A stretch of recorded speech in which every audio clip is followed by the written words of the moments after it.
Today we're gonna make a simple patch or a Dutchman if you make a mistake with your epoxy as I did here, or if you wanna cover up a knot or just add a decorative detail, it should fit pretty good.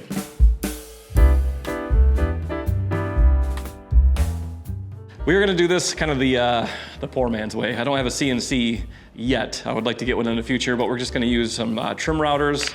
I have some templates I got from Amazon. I'll drop a link below if you guys are interested, but basically we'll cut a positive and negative with these, and save your offcuts is one thing I would always recommend. Don't just pitch things away in the middle of a build. I wanted the wood to match, so I saved all of my offcuts from these. We are going to resaw some material for these patches, and they should look like this when we're all done. First thing we have to do is resaw from that material that I mentioned. Depth doesn't necessarily matter. Go as deep as you want, go as shallow as you want. They're not serving anything structural. They're just aesthetic. I have this set for right around 3/8 to a 1/2 inch, right in that ballpark. So let's resaw.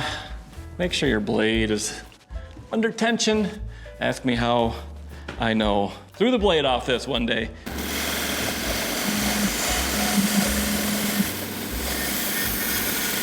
Gonna use some double-sided, kind of a combination, double-sided tape. We're gonna use some CA glue, and we're gonna make this all work. Like I said, I don't have a CNC. If you did, this would be much easier, but I think most people have a trim router or two. I'm just gonna use a 3/16 inch pattern bit, and then I'm also gonna use a templating bit in another router, but you can, swap them out. It doesn't have to be two separate routers per se.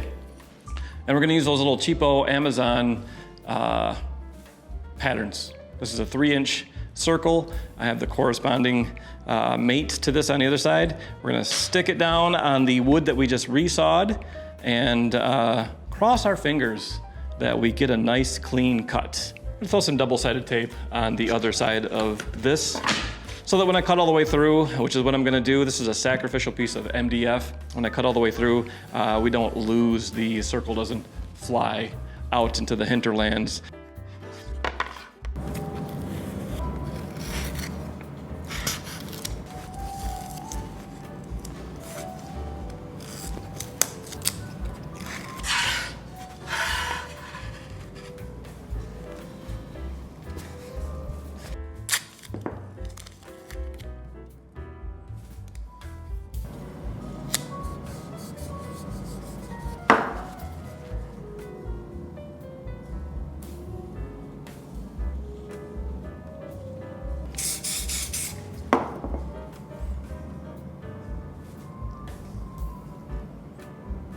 We're not gonna go full depth of cut, especially when you're using these little dinky bits like this. You just wanna, it's 3/16. I think they say you're supposed to go no deeper than the diameter of the bit you're using. So we're just gonna go down a skosh. 3/16 to 1/4 inch should be fine.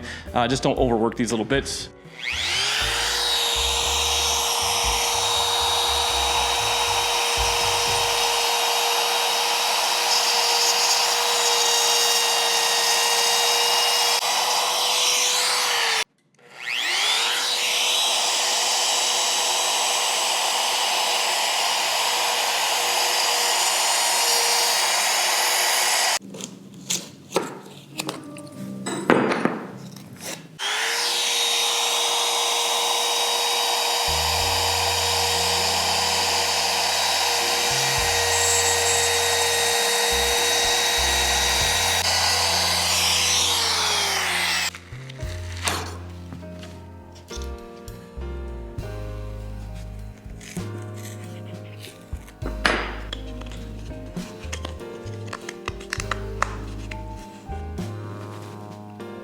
Too bad. All right, we got our patches, our Dutchman cut. Now we are going to make the corresponding, whatever, hole, mortise, I guess, whatever you want to call it. Pick out a spot that is desirable, then mark it. We're gonna use double stick tape, stick this down. Now, since I do have kind of a cheaper set of these templates and things, I need a little bit bigger area for my router base to ride on. So I'm gonna use the other ones that came with this set, and I'm gonna use those to ride my router on. It's a little janky. Right about here.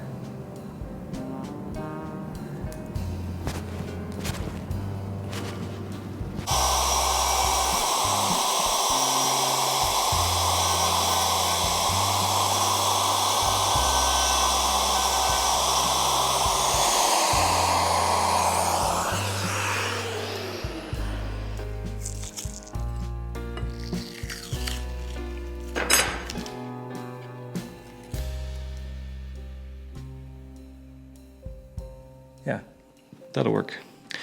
I'm gonna go a little bit deeper. I'd like to be just a little bit more snug though. Not bad. Okay. Thanks, Jeff Bezos. Yeah, exactly.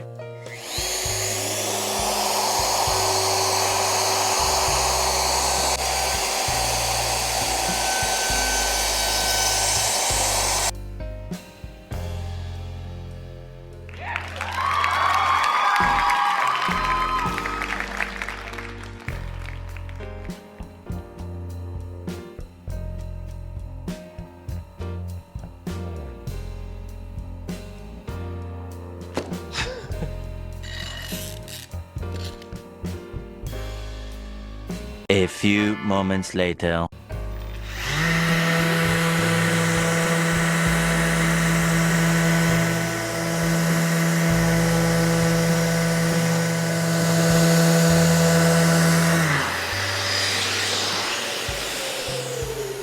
All right, so that's how you guys do a Dutchman, or how we do a Dutchman or a patch. I chose to do a circle because, you know, that's what I have here is a circle. You could choose to do squares, rectangles, triangles, something shaped like a puggle, if you have one of those, but really just make it however you want. Varying species of wood even. You could do walnut, you could do cherry, whatever you want to do. And we used it with minimal tools.